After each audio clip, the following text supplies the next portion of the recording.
आएगा। इतने विशाल लोक इस आसमान के ऊपर बने हुए, लेकिन संक्षिप्त में हम आपको बता रहे कि किन किन मंडलों को पार करते हुए तुम्हारी ये जीवात्मा अपने 5वें मंडल पर यानी कि सचखंड में पहुंचेगी। रास्ते में कौन कौन से देश मिलेंगे, उस देश के कौन कौन से राजा मिलेंगे, तो जरा संक्षिप्त में आप समझ लीजिए। प्रेमी भाई बहनों, जब आप भजन करोगे और जब घंटे और शंख की आवाज को सुनोगे तो उसी घंटे शंख की आवाज को पकड़ करके ये जीवात्मा ब्रह्मांडों की चढ़ाई करती है। मान लो आप किसी जंगल में खो गए, चारों तरफ अंधेरा ही अंधेरा हो, कोई रास्ता आपको नजर ना आ रहा हो, तो आप किसी टापू या पहाड़ पर चढ़ करके और वहीं से आवाज लगाते हो कि भाई कोई हमारी आवाज को सुन रहा हो तो कृपया करके हमको रास्ता बताओ।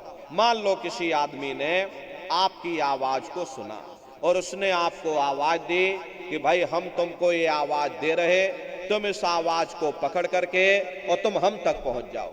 भले ही हमें दिखाई ना पड़े, लेकिन हम उसकी आवाज को पहले सुनेंगे कि वो आवाज पूरब से आ रही या पश्चिम से आ रही, और फिर उस आवाज को पकड़ करके हम उसी जगह पहुंच जाएंगे जहां पर वो व्यक्ति आवाज दे रहा। ठीक उसी प्रकार से इस मानव मंदिर के अंदर, इस हरि मंदिर के अंदर वो परमात्मा आवाज दे रहा है। जब ये जीवात्मा उस आवाज को सुनेगी तो उस आवाज को पकड़ करके ये जीवात्मा वहीं पहुंच जाएगी जहां वो परमात्मा बैठ करके आवाज दे रहा है। तो वो आवाज कब सुनाई पड़ेगी? जब आप भजन करोगे और जब घंटे शंख की आवाज को सुनोगे तो उसे घंटे शंख की आवाज को पकड़ करके ये जीवात्मा ब्रह्मांडों की चढ़ाई करती है।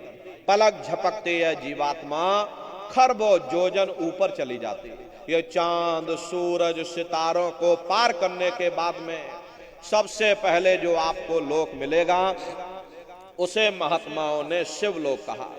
शिवलोक तमोगुणी स्थान है, वहां के मालिक शिव जी हैं, वो पार्वती जी के साथ उस लोक में विराजमान है। चैतन्य धार जो ऊपर से नीचे आ रही, जिसे महात्माओं ने गंगा कहा, वह अपना केंद्र बिंदु शिवलोक को बनाती है। इसीलिए शिव जी की जटा में ये गंगा दर्शाई जाती है। इस लोक में असंख्यों जीवात्माएं रहती हैं और ये सभी जीवात्माएं शिव स्वरूप में मौजूद होती हैं। जब आप वहां पहुंचोगे और शिव जी का जब प्रत्यक्ष दर्शन करोगे तो आपका स्वरूप भी शिव के समान यानी कि शिव स्वरूप हो जाएगा। जो शक्तियां शिव जी को प्राप्त होती हैं वही शक्तियां साधक को भी प्राप्त हो जाती हैं। शिव जी का दर्शन करने के बाद में फिर जब आप ऊपर चढ़ोगे उसी के ऊपर ब्रह्मा जी का लोक आएगा। ब्रह्मा जी का लोक वो रजोगुणी स्थान है, वहां के मालिक ब्रह्मा जी हैं। वो गायत्री सावित्री और सरस्वती के साथ उस लोक में विराजमान है। और ब्रह्मा जी का दर्शन करने के बाद में फिर घंटे शंख की आवाज को पकड़ करके फिर जब आप ऊपर चढ़ोगे उसी के ऊपर विष्णु लोक आएगा। विष्णु लोक वो सतोगुणी स्थान है, वहां के मालिक विष्णु जी हैं। उनका बड़ा मनमोहक स्वरूप है। उनकी प्रेमी भाई बहनों 4 भुजाएं हैं, शंख गदा पद्म और चक्र प्रेमी भाई बहनों इसको धारण किए हुए हैं। और प्रेमी भाई बहनों विष्णु जी का दर्शन करने के बाद में फिर जब आप ऊपर चढ़ोगे उसी के ऊपर आद्या महाशक्ति का लोक आएगा। आद्या महाशक्ति का लोक वो देवी दुर्गा का लोक कहा जाता है। और उसी लोक को पार करने के बाद में सबसे पहला देश पड़ेगा, या यूं कह लीजिए कि पहली राजधानी पड़ेगी, जिसे महात्माओं ने सहस दल कवल कहा। वहां के जो मालिक हैं वो निरंजन भगवान हैं। ये ब्रह्मा विष्णु महादेव ये निरंजन भगवान के ही पुत्र हैं। और ये आद्या महाशक्ति देवी दुर्गा ये निरंजन भगवान की अर्धांगिनी है। और निरंजन भगवान स्वयं तीनों लोकों के मालिक हैं। उन्हीं को त्रिलोकीनाथ कहा जाता है। हिंदू उन्हीं को परमात्मा कहते हैं, मुसलमान उन्हीं को खुदा कहते हैं, ईसाई उन्हीं को गॉड कहते हैं। ये जल एक है। जल को चाहे आप पानी कह लो, चाहे वाटर कह लो, चाहे आप नीर कह लो। इसी तरह प्रेमी भाई बहनों, वो परमात्मा एक है।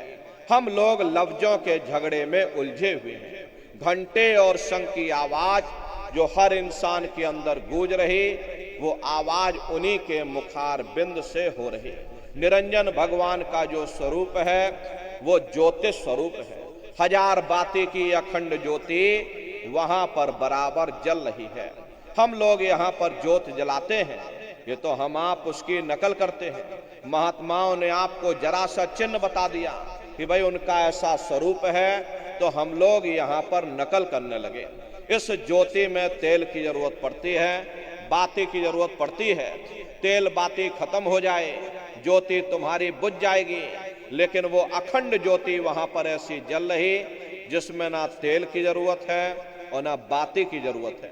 महात्माओं ने लिखा है, उल्टा कुआ गगन में तिसमें जरे चिराग, तिसमें जरे चिराग, बिना रोगन बिन बाती, 6 ऋतु 12 मास जरत रहे दिन राती, सतगुर मिले जो होए ताहि की नजर में आवे, बिन सतगुर नहीं कोई वाह को दर्शावे।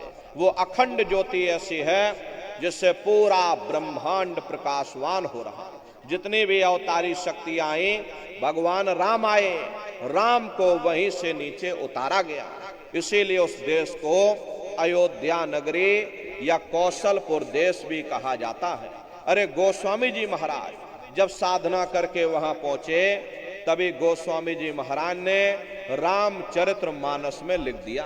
देखो प्रेमी भाई बहनों, रामचरित्र मानस में गोस्वामी जी महाराज ने जो भी लिखा है वो सब अंतर का भेद लिखा है।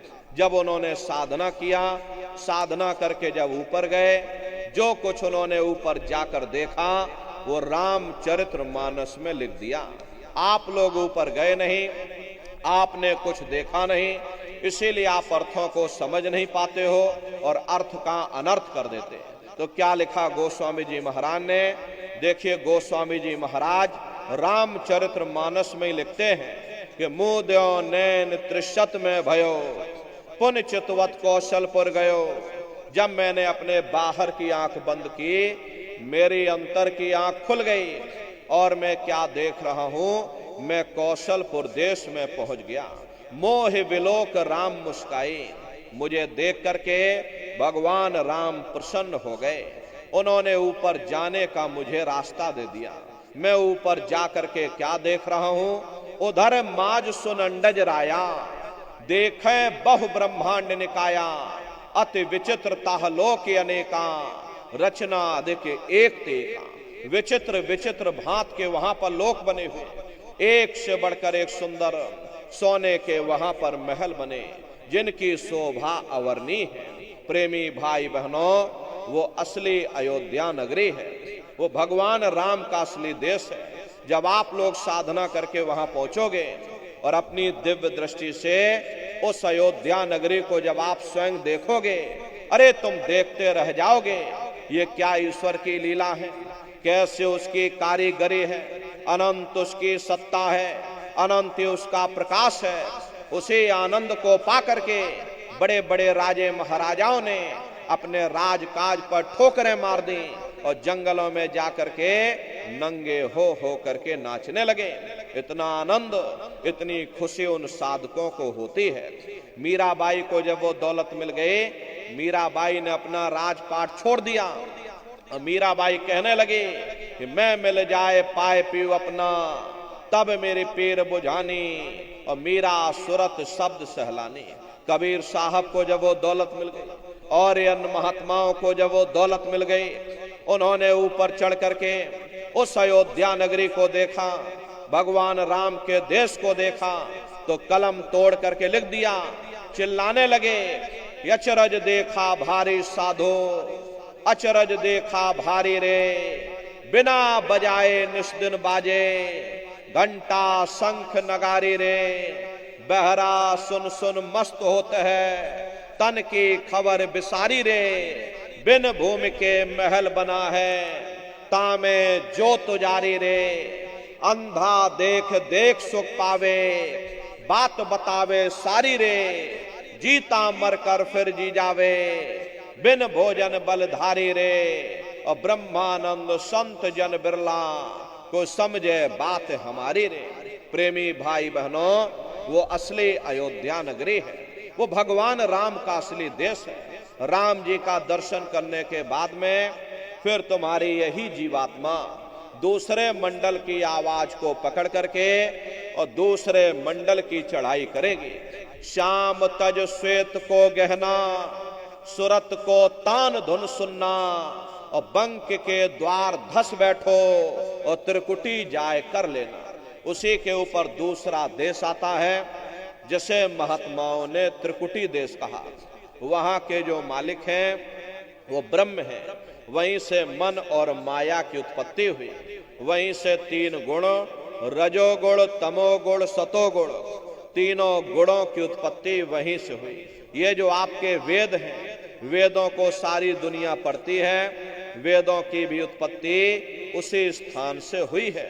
महात्मा कहते हैं कि त्रिकुटी महल में विद्या सारा, घनहर गरजे बजे नगारा, लाल वरन सूरज उजियारा। वहां पर दो धुने, बादलों की गर्जन और मृदंग की आवाज उस लोक में गूंजती रहती है। जैसे पहले स्थान पर भगवान राम के देश में घंटे और शंख की आवाज गूंजती है, ऐसे दूसरे मंडल पर यानी कि ब्रह्म के देश में बादलों की गर्जन और मृदंग वहां पर बजता रहता। ओम का जाप बराबर वहां होता रहता। ब्रह्म का जो स्वरूप है लाल वरन सूरज उजियारा। ये सूरज कुछ नहीं है। ऐसे तुम लाखों लाख सूर्य इकट्ठे करोगे तो वहां का एक सूर्य बनेगा। प्रेमी भाई बहनों, ब्रह्म का जो स्वरूप है वो सुबह के लाल सूर्य के समान है, इसीलिए वहां का पूरा ब्रह्मांड लाल है। महात्मा जब साधना करके वहां पहुंचे तभी महात्माओं ने लिख दिया, लाली मेरे लाल की जित देखूं उत लाल, लाली देखन में गई और मैं भी हो गई लाल। वो पूरा ब्रह्मांड ही लाल है। तो जितने साधक वहां पहुंच जाते हैं उन सभी को योगेश्वर कहा जाता है। योगेश्वर की पदवी उन्हीं को मिलती है जो ब्रह्म स्थान तक पहुंच रखते हैं। जैसे व्यास जी हुए, वशिष्ठ जी हुए, वाल्मीकि जी हुए, इन सब की पहुंच वहीं तक थी। इसीलिए कहा गया कि वाल्मीकि भय ब्रह्म समाना। जब इनकी जीवात्मा वहां पहुंची और जब इन्होंने ब्रह्म का दर्शन किया तो इनका स्वरूप भी ब्रह्म के समान यानी कि ब्रह्म स्वरूप हो गया। तो जितने साधक वहां पहुंच जाते हैं उन सभी को योगेश्वर कहा जाता है। योगेश्वर भगवान श्री कृष्ण उसी देश में वास करते हैं। ये जो ब्रह्म देश है वो श्री कृष्ण भगवान का ही देश है और श्री कृष्ण भगवान वहीं पर रहते हैं। ये बाहर की जन्माष्टमी नहीं है जो आप लोग यहाँ मनाते हो, ये तो आप नकल करते हो। महात्माओं ने कहा था भाई सही मायने में तुम जन्माष्टमी कब मनाओगे? जब तुम्हारी ये जीवात्मा 5 तत्व जल पृथ्वी अग्नि वायु आकाश और 3 गुण रजोगुण तमोगुण सतोगुण यानी 5 तत्व और 3 गुणों से परे हो करके और ब्रह्म देश में पहुंच करके जब तुम कृष्ण भगवान का दर्शन कर लोगे तब सही मायने में जन्म अष्टमी मनाई जाएगी। वहां कृष्ण भगवान का दर्शन करने के बाद में फिर तुम्हारी यही जीवात्मा तीसरे मंडल की आवाज को पकड़ करके तीसरे मंडल की चढ़ाई करेगी। आगे पहुंची सुन झंकार ररंकार धुन सुनी पुकार, आगे श्वेत सुन्न है भाई मान सरोवर पैठ न है। उसी के ऊपर तीसरा देश आता है जिसे महात्माओं ने सुन्न देश कहा। उसी को रारंग देश कहा जाता, उसी को अक्षर और नेति कहा जाता। वहां के जो मालिक हैं वो रारंग पुरुष यानी कि पर ब्रह्म पुरुष हैं। वहां किंगरी और सारंगी 2 धुनें उस लोक में गूंजती रहती हैं और पर ब्रह्म पुरुष का जो स्वरूप है वो पूर्णमासी के चंद्रमा के समान बड़ा ही मनमोहक स्वरूप है। इसी स्थान पर प्रेमी भाई बहनों एक बहुत बड़ा अमृत का सरोवर बना हुआ है, जिसे महात्माओं ने मान सरोवर कहा। जब तुम्हारी ये जीवात्मा उस मान सरोवर में जाकर स्नान कर लेगी तो जन्म जन्मांतरों के तुम्हारे मैले पाप कर्म साफ हो जाएंगे। अरे यहाँ के पानी से तुम्हारे कर्मों की सफाई नहीं होने वाली।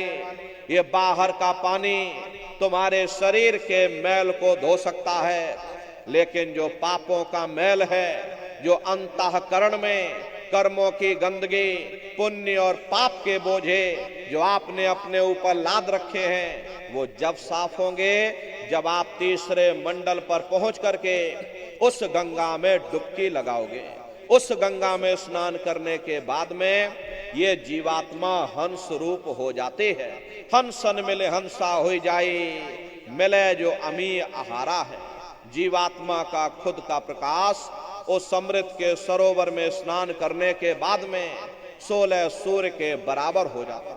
फिर यही जीवात्मा चौथे मंडल की आवाज को पकड़ करके चौथे मंडल की चढ़ाई करती है। 2 पर्वत के संग निहारो, भंवर गुफाते संत पुकारो। 2 पर्वतों को पार करने के बाद में वो बड़ा सुंदर देश आता है, जिसे महात्माओं ने भंवर गुफा कहा। वहां के जो मालिक हैं वो सोहंग पुरुष है, मां नहीं है, हापे अंग की मात्रा, सोहंग पुरुष। वहां बंसी यानी मुरली की मधुर ध्वनियां सदा उस लोक में उच्चारण होती रहती। और सोहंग पुरुष का जो स्वरूप है वो दोपहर के सूर्य के समान महाप्रकाशवान स्वरूप है। अरे स्वरूप में अंतर है। पहले स्थान पर निरंजन भगवान का जो स्वरूप है वो ज्योतिष स्वरूप है। दूसरे स्थान पर ब्रह्म का जो स्वरूप है वो सुबह के लाल सूर्य के समान है। तीसरे स्थान पर ब्रह्म पुरुष का जो स्वरूप है वो पूर्णमासी के चंद्रमा के समान है। चौथे स्थान पर सोहंग पुरुष का जो स्वरूप है वो दोपहर के सूर्य के समान महाप्रकाशवान स्वरूप है। और वहां के धनी का दर्शन करने के बाद में ताके परे धाम सतनामा, बीन बजे सतलोक ठिकाना। सोहंग देश के ऊपर वो 5वां देश आता है, जिसे महात्माओं ने सचखंड देश कहा। वो सचखंड देश अजर अमर अविनाशी सदा एक रस रहने वाला देश है। वहां न काल है, न कर्म है, न दुख है, न संताप है, न पुण्य है, न पाप है। जो जीवात्माएं वहां पर पहुंच जाती हमेशा के लिए जन्म मरण के बंधनों से आजाद हो जाती। वहां के जो मालिक हैं वो सतपुरुष भगवान हैं, जिनके रोम रोम में खरबों खरब सूरज चांद सितारे प्रकाशवान। वही हमारे आपके सच्चे मालिक हैं, वही हमारे आपके सच्चे पिता हैं। अरे हमको आपको वहीं से नीचे उतारा गया, फिर शब्द को पकड़ करके शब्द शब्द पौड़ी पर चढ़कर पहुंचो सचखंड सतनाम। तो शब्द कब पकड़ में आएगा? जब आप भजन करोगे। और भजन कैसे किया जाएगा जरा अच्छी तरह से समझ लीजिए। ये आंख और कान को बंद करिएगा, लेकिन मन को रोकिएगा। ऐसे समय पर तुम्हारा ये मन जरूर भागेगा। अभी आप यहाँ सत्संग में बैठे हो, शरीर भले तुम्हारा यहाँ बैठा है, लेकिन मन सारी दुनिया में भाग रहा। अब किसी को पानी पीना है, मन पानी पीने पहुंच गया। कोई बाल बच्चों को घर में छोड़कर आया, मन बाल बच्चों में पहुंच गया। कोई दुकान दफ्तर छोड़ करके आया, मन दुकान दफ्तर में पहुंच गया। कोई खेती बाड़ी छोड़ करके आया, शरीर बेचारा यहाँ बैठा, मन खेत में घूम रहा। तो ऐसे भजन से कोई लाभ नहीं होगा। कबीर साहब ने लिखा है कि कबीर पापी भगत न भावे, हरि पूजा न सुहाए, माखी चंदन पर हरे, जहां विगंध तह जाए। जैसे मक्खी चंदन या कस्तूरी पर नहीं बैठती है, बल्कि रात दिन गंदगी में भिनभिनाती रहती, ठीक उसी प्रकार से हम मनुष्यों का हाल है। हमारे आपके बुरे खोटे पाप कर्म हमें महात्माओं की तरफ जाने नहीं देते, उनके वचनों को सुनने नहीं देते। ये सब हमारे मन की खुराफात है। जिन्होंने मार मन डाला उन्हीं को सूरमा कहना, बड़ा बैरी ये मन घट में, इसी का जीत ना कटना। अगर दुनिया में कोई हमारा दुश्मन है तो केवल तुम्हारा अपना ये मन है। ये मन रूपी रावण कब मरेगा? जब 9 द्वारों पर फतेह हासिल करके तुम यहां 10वें द्वार पर चढ़ जाओगे, तब सही मायने में दशहरा मनाई जाएगी। ये बाहर की दशहरा नहीं है जो लकड़ी का रावण बना देते हो और फूंक फांक करके घर चले आते, कहते भाई हमने रावण मार दिया। महात्माओं ने कहा था भाई सही मायने में तुम दशहरा कब मनाओगे? जब 9 द्वारों पर फतेह हासिल करके तुम यहाँ 10वें द्वार पर चढ़ जाओगे, तब सही मायने में विजयदशमी मनाई जाएगी। तब ये मन रूपी रावण तुम्हारा मरेगा और तब तुम्हारी ये जीवात्मा, इसी जीवात्मा को महात्माओं ने राम भी कहा। हम कोई अपने मन से नहीं कह रहे, धर्म ग्रंथों में लिखा हुआ, एक राम दशरथ का बेटा, एक राम घट घट में लेटा, एक राम का सकल पसारा, एक राम है सबसे न्यारा। एक वो राम है जो अयोध्या के वासी हैं और एक राम घट घट में लेटे, यानी हमारी आपकी ये जीवात्मा जो हर एक के अंदर मौजूद है। महात्माओं ने कहा भाई एक वो राम है, एक राम का सकल पसारा, यानी पहले स्थान के मालिक वो निरंजन भगवान जिनको दुनिया त्रिलोकीनाथ कहती है, जिनका ये पूरा पसारा, ये पूरा संसार है। महात्माओं ने कहा भाई एक वो राम है और एक राम है सबसे न्यारा, 5वें स्थान के मालिक वो सतपुरुष भगवान जो हमारे आपके सच्चे पिता हैं। महात्माओं ने कहा भाई एक वो राम है। तो महात्मा तो उस राम की महिमा गाते हैं। मोटी बात आप पकड़िए कि भजन कैसे करोगे, आंख कान को बंद कर लेना, अंतर में गौर से सुनिएगा। शुरू में सीटी जैसी आवाज आप सभी को सुनाई पड़ेगी, उसे पकड़ लेना, सुनते रहना, सुनते सुनते उसी में लीन हो जाओ। कुछ समय बाद में दोबारा आपको अनुभव होगा कि कहीं बड़ी दूर से एक महीन आवाज, घंटे और शंख की आवाज हमारे कानों में बज रही, और जब घंटे शंख की आवाज आपको अपने अंदर सुनाई पड़ने लग जाए, तब आप सीटी की आवाज को छोड़ देना और घंटे शंख की आवाज को पकड़ लेना। एक बार प्रेमी भाई बहनों आप उस आवाज को पकड़ लो, फिर वो आवाज आपको नहीं छोड़ेगी, खींच करके शरीर से बाहर कर देगी। रोज आना, रोज जाना, रोज ब्रह्मांडों की सैर करना, रोज देवी देवताओं के दर्शन करना, रोज घर बैठे भगवान राम का दर्शन करना, रोज भगवान कृष्ण का दर्शन करना, और घूम करके फिर अपने शरीर रूपी घोंसले में वापस चले आना। तो सुमरन, ध्यान और भजन 3 क्रियाएं आपको बताई गई, नित्य नियम से करिएगा। नागा नहीं होना चाहिए। शरीर को आप भोजन देते हो, सुबह दोपहर शाम रात भोजन करते रहते, लेकिन कभी तुमने विचार ये नहीं किया ये जीवात्मा जो जन्म जन्मांतरों से बेचारी भूखी प्यासी बैठी है, जिसकी शक्ति से तुम्हारा ये भारी भरकम शरीर चल रहा, तो कभी अपनी जीवात्मा को तुमने भोजन नहीं दिया। अरे इसका भोजन भजन है, इसका भोजन शब्द है, इसका भोजन नाम है। अपना ये नियम बनाओ कि पहले हम अपनी जीवात्मा को भोजन देंगे, फिर अपने शरीर को भोजन देंगे। अगर ये नियम तुम्हारा बन गया तो तुम्हारा लोक भी बन जाएगा, तुम्हारा परलोक भी बन जाएगा। प्रेमी भाई बहनों, उस मालिक को पाने के लिए तुम्हें कोई घर बार नहीं छोड़ना है, तुम्हें कोई जात बिरादरी नहीं बदलनी है। ये जात पात के रगड़े झगड़े ये तुम्हारे अपने नहीं है, ये सिर्फ मन की खुराफात है। अरे आप अपनी बुद्धि से विचार करके देखिएगा, जब गुरु नानक साहब नहीं आए थे तब कोई सिख नहीं था, जब मोहम्मद साहब नहीं आए थे तब कोई मुसलमान नहीं था, जब ईसा मसीह साहब नहीं आए थे तब कोई ईसाई नहीं था, और पीछे लौटते चले जाओ तो केवल मनुष्य ही मनुष्य रह जाते हैं। ये रगड़े झगड़े किसने पैदा किए? ये हमने आपने पैदा किए। कोई भी महात्मा यहाँ पर आकर के ना कोई कौम मनाने आता है, ना कोई महात्मा यहाँ मजहब चलाने आते हैं, ना कोई यहाँ जात बिरादरी को बदलने आते हैं, और ना ही आप हमारे हाथों में ये डंडे और तलवारें देने के लिए आते हैं। अरे आप तो सच्चा मार्ग, सनातन मार्ग समझाने के लिए इस धराधाम पर शरीर रूप में अवतरित होते हैं। महात्मा कोई जात बिरादरी नहीं देखते, अरे महात्मा कोई ऊंच नीच भेदभाव नहीं करते। अगर महात्माओं ने भेदभाव किया होता तो देखो भगवान राम जंगलों में रहने वाली आदिवासी महिला शबरी का जूठा बेर भगवान राम नहीं खाते। निर्मल मन जन सो मोह पावा, मोह कपट छल छिद्र न भावा। इसीलिए महात्मा कहते हैं भाई जात पात पूछे नहीं कोई, हरि का भजे सो हरि का होए।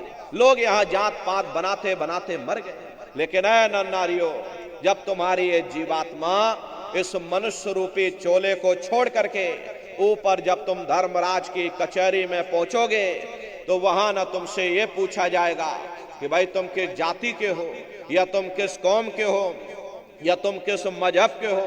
अरे भाई तुम हिंदू हो या मुसलमान हो, तुम हिंदुस्तान से आए हो या तुम पाकिस्तान से सीधे चले आ रहे। अरे वहां तुम्हारे कर्म देखे जाएंगे, भक्ति भाव देखा जाएगा, मालिक से मिलने का प्रेम और प्यार देखा जाएगा। इसीलिए महात्मा कहते हैं भाई मालिक को पाने के लिए तुम्हें कोई जात बिरादरी नहीं बदलनी, तुम्हें कोई घर परिवार नहीं छोड़ना, तुम्हें कोई बाल बच्चे नहीं छोड़ने, तुम्हें कोई जंगलों पहाड़ों में नहीं भटकना, तुम्हें कोई काले नीले पीले कपड़े नहीं पहनना, तुम्हें कोई ठंडे पानी गर्म पानी में गोता नहीं लगाना, तुम्हें कोई साधु सन्यासी और बाबा नहीं बनना। अरे भाई तुम अपने अपने घर परिवार में रहो, अपने अपने बाल बच्चों के साथ रहो, अपने अपने समाज में रहो, समाज की रीत नीत नियम के अनुसार रहो, मेहनत और ईमानदारी से काम करो और 24 घंटे में से घंटा 2 घंटा समय निकाल करके सुमरन ध्यान और भजन करिएगा। यही दौलत तुम्हारे काम आएगी, बाकी सब रगड़े झगड़े ये सब तुम्हारे यहीं पड़े रह जाएंगे। सुई की एक नोक भी तुम्हारे साथ में जाने वाली नहीं है। बड़े बड़े राजे महाराजे आए, सारी जिंदगी उन्होंने किला बनाते बनाते गुजार दिया। आज उनके किलों को जाकर देखो, आज खंडहर बने पड़े हुए। विश्व विजेता सिकंदर सारी दुनिया पर राज करने का ख्वाब देखता था, वो भी मुट्ठी खोल करके चला गया। अरे कोई क्या साथ लेकर जाएगा? जो चीज तुम्हारे साथ में जाने वाली वो केवल परमात्मा की भक्ति है। इसलिए प्रेमी भाई बहनों, वो दौलत कमा लो जो अंत समय में तुम्हारे काम आवे, वरना ये समय तो तुम्हारा निकलता जा रहा। ये श्वासों की पूंजी ये दिन प्रतिदिन कम होती जा रही। एक समय ऐसा आएगा ये बुलबुला तुम्हारा फूट जाएगा, ना जाने ये मनुष्य शरीर तुमको मिले ना मिले। अरे तुम भटकते रह जाओगे युगों युगों के लिए उन नरकों और चौरासियों में। इसलिए प्रेमी भाई बहनों, अहो भाग्य है आपका, आपको ये मनुष्य शरीर मिल गया, आपको ये मौका मिल गया।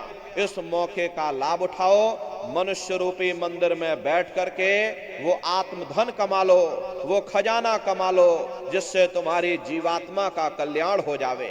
तो सुमरन ध्यान और भजन नित्य नियम से आप लोग करिएगा।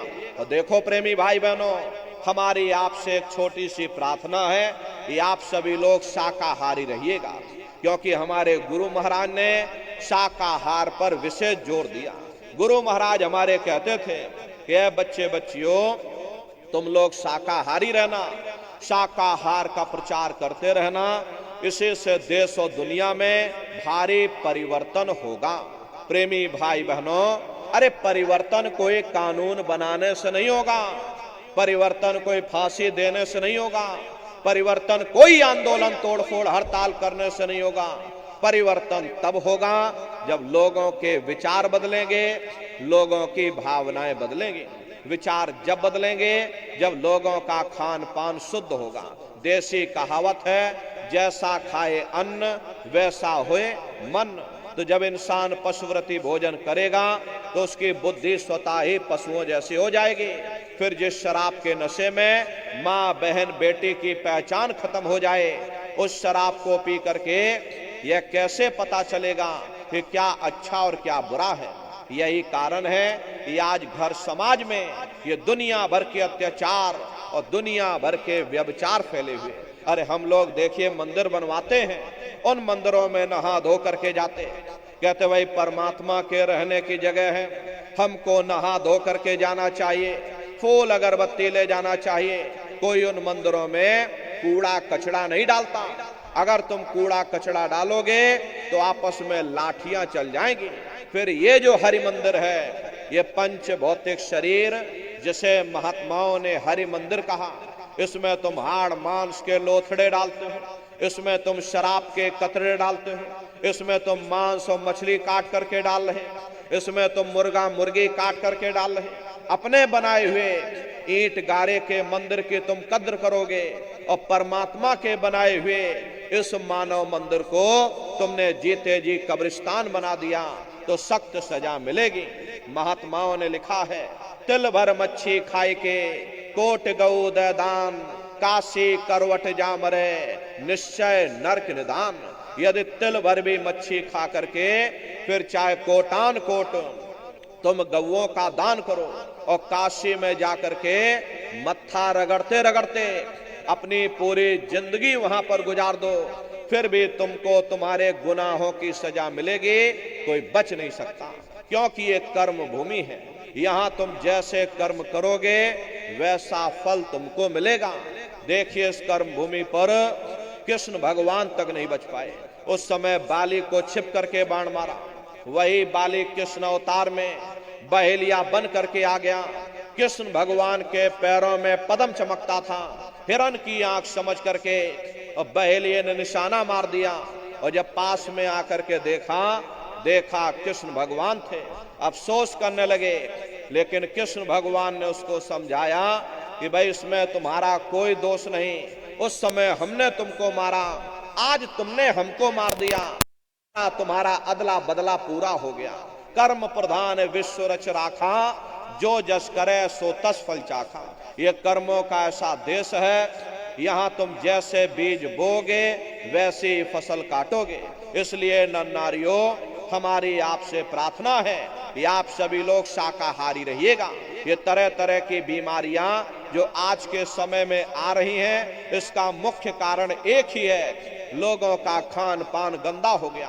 आप अपनी बुद्धि से विचार करिए, इंसानों के खून में जब जानवरों का खून मिल जाएगा, इंसानों के अंदर जब जानवरों के कीटाणु पहुंच जाएंगे तो न जानवरों की दवा काम में आएगी न इंसानों की दवा काम में आएगी, तो परिणाम क्या होगा? ऐसी महामारियां फैलेंगी। अभी कोरोना जैसी महामारी आई, पूरा विश्व तबाह हो गया, लोग अपने अपने घरों में कैद हो गए, कोई किसी से मिलने को तैयार नहीं।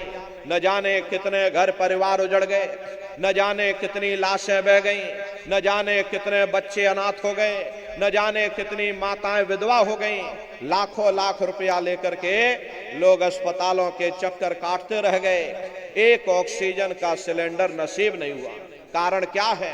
कारण यही है, जब जानवरों के कीटाणु इंसान के शरीर में प्रवेश कर जाएंगे, आने वाले समय में ऐसी महामारियां और फैलेंगी।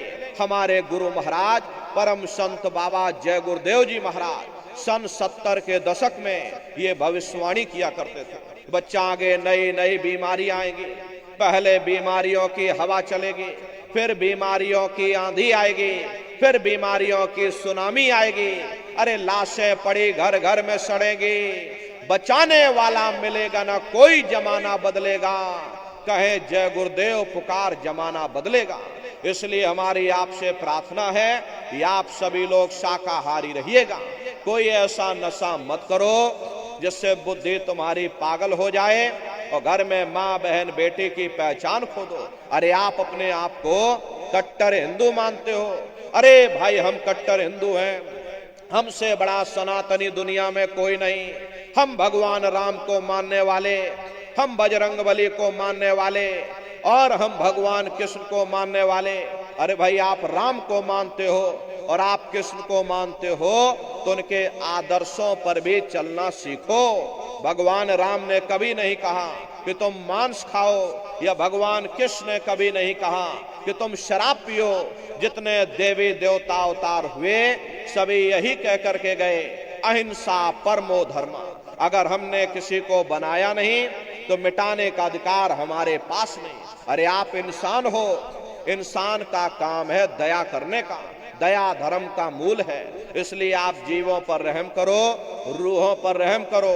सभी लोग शाकाहारी रहना, शाकाहार का प्रचार अपने अपने क्षेत्रों में बराबर आप लोग करते रहिएगा।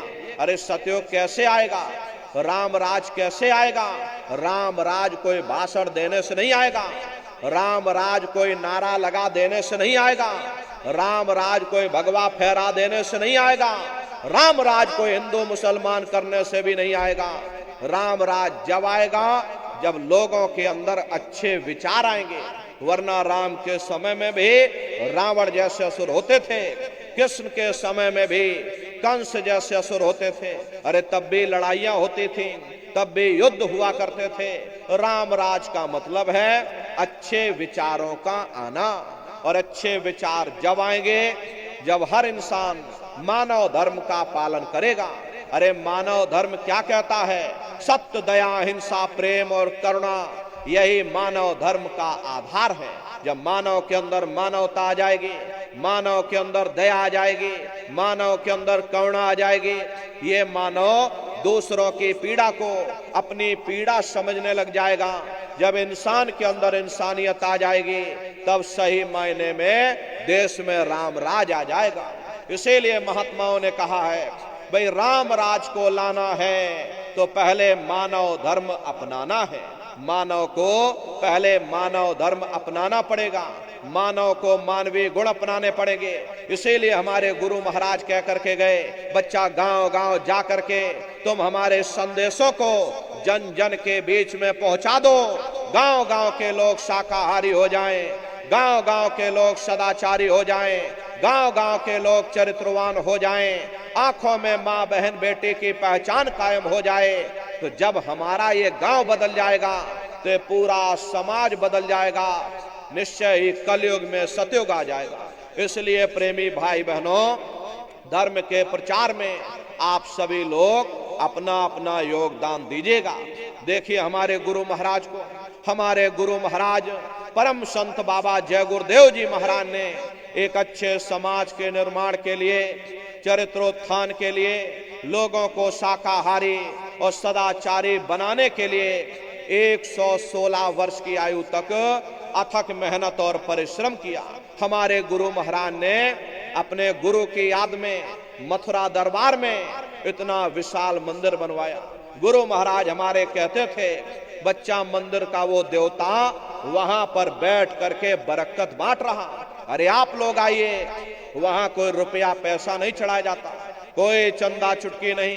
अरे आप लोग आए, मंदिर के देवता के सामने अपनी एक बुराई को चढ़ा दीजिए। वहां पर बुराई चढ़ाई जाती है कि हम आज से मांस मछली नहीं खाएंगे, हम आज से अंडा शराब का सेवन नहीं करेंगे, हम आज से झूठ नहीं बोलेंगे, हम आज से किसी को धोखा नहीं देंगे। आप अपनी एक बुराई चढ़ा दो, आपकी एक मनोकामना पूरी होगी। ऐसा वरदानी मंदिर हमारे गुरु महाराज ने अपने गुरु की याद में मथुरा दरबार में बनाया है। गुरु महाराज हमारे कहते थे, बच्चा इस मंदिर के मुंडेर से यदि कोई पंछी भी गुजर जाएगा उसे मानव योनि मिल जाएगी। ये महिमा गुरु महाराज गा करके गए। गुरु महाराज हमारे कहते थे, बच्चा दरबार में तुम बराबर आते जाते रहना, दया दुआ आशीर्वाद लेते रहना, मंदिर के देवता के सामने अपने गुनाहों की माफी मांगते रहना। समय न मिले महीने में आ जाना, महीने में समय न मिल पाए 6 महीने में आ जाना, 6 महीने में समय न मिल पाए तो साल भर में आ जाना।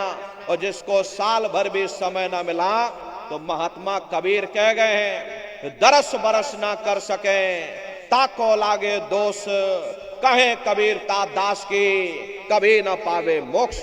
गुरु महाराज हमारे मन से कहते थे, नर नारियों, मैंने जो कुछ पाया है अपने गुरु की बदौलत ही पाया है, और अगर तुम मेरे गुरु को भुला दोगे बच्चा मैं तुमको भुला दूंगा। अरे छोड़ दिया जो मथुरा खितौरा, चैन कहीं ना पाओगे, होगा तेरा कोई ना सहारा, आखिर में पछताओगे। इसलिए प्रेमी भाई बहनों, हमारी आपसे प्रार्थना है, अपने दरबार में बराबर हाजिरी देते रहना, दया दुआ आशीर्वाद लेते रहना, मंदिर के देवता के सामने अपने गुनाहों की माफी मांगते रहना। वो हम प्रेमियों का गुरुद्वारा है, हम प्रेमियों का दरबार है। देखो शंकर भगवान और पार्वती जी उत्तराखंड की तरफ चले जा रहे थे। चलते चलते शंकर जी ने जमीन पर लेट करके दंडवत प्रणाम किया। पार्वती जी ने पूछा कि भगवान ये बताइए, यहाँ ना कोई पेड़ है, ना कोई पशु है, ना कोई पंछी है, अरे आप किसको प्रणाम कर रहे? तब शंकर जी ने उत्तर दिया कि पार्वती या भूमि की क्या कहूं वर्णन भाग्य, 10,000 वर्ष पूर्व संत रहे यही जाग। यह पार्वती जमीन के बहुत बड़े भाग्य हैं। आज से 10,000 वर्ष पहले एक संत महात्मा इस जमीन पर आकर सत्संग कर गए थे। ये जमीन बहुत पवित्र है, मैं जमीन को प्रणाम कर रहा हूं। आज हमारे गुरु महाराज 50 वर्ष मथुरा आश्रम पर रह करके अपने चरणों से वहां के कण कण को पवित्र किया। प्रेमी भाई बहनों, वो हम प्रेमियों का गुरुद्वारा है, हम प्रेमियों का दरबार है। अपने दरबार में बराबर हाजिरी देते रहना।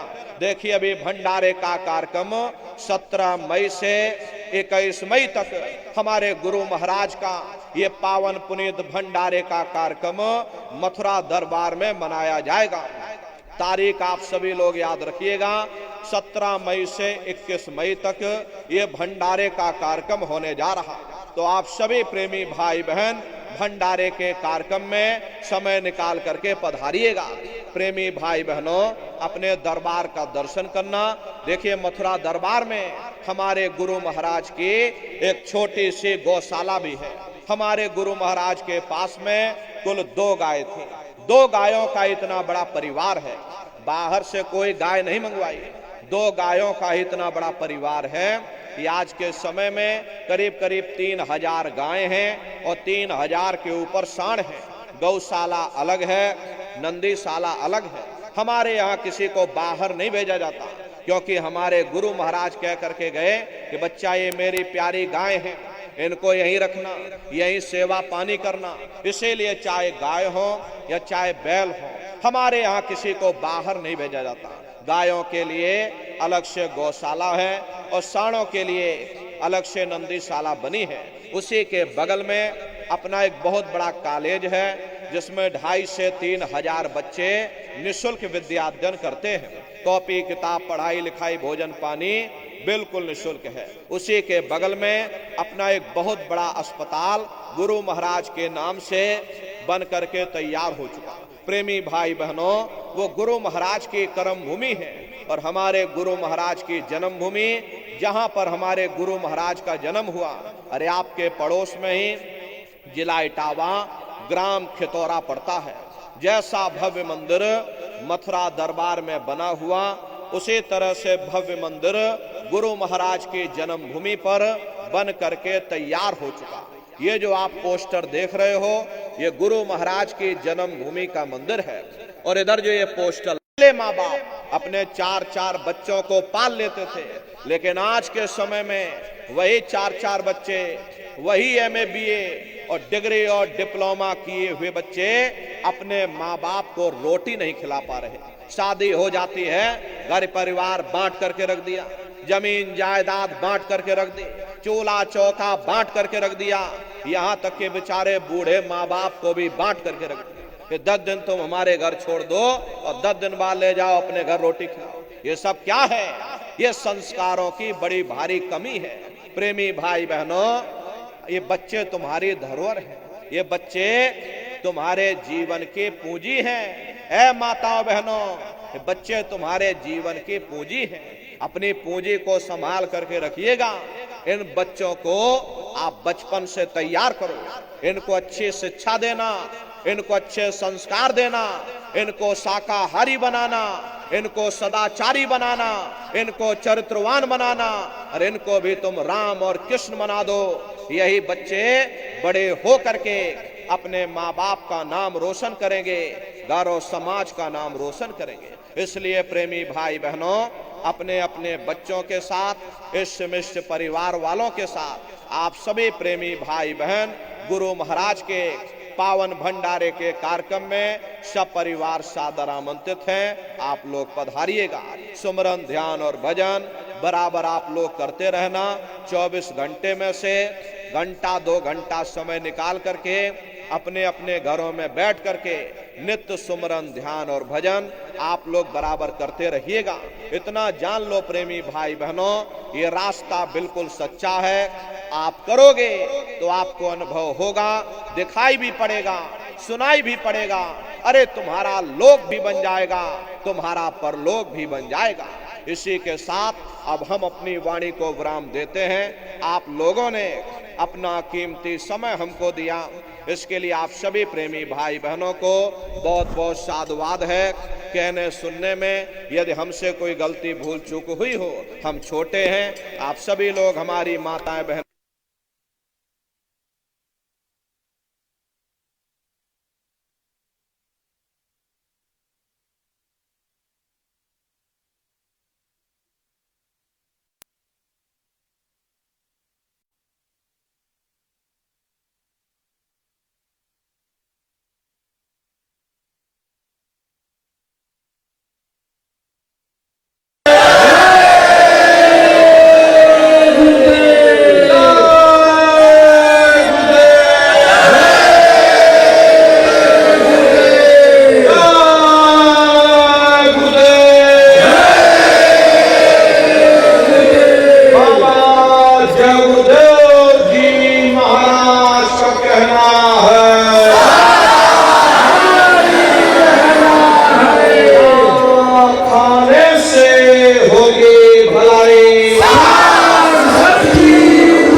बारी से आप लोगों से मिल भी लेंगे, लेकिन आप लोग कोई धक्का मुक्की या जल्दबाजी मत करिएगा, आराम आराम से आइएगा।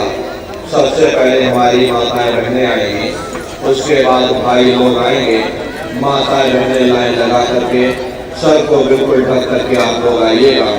बगल में गुरु महाराज की गाड़ी है, चरण पादुका है, दर्शन करते हुए और पीछे आपको सत्संग का प्रसाद मिलेगा। सभी लोग सत्संग का प्रसाद लेकर के तब आप लोग अपने अपने घरों की तरफ पधारिएगा। जय जय गुरुदेव। प्रेमी भाई बहनों, अब पूज्य महाराज जी आप सब लोगों से मिलने के लिए मंच पे रहे हैं।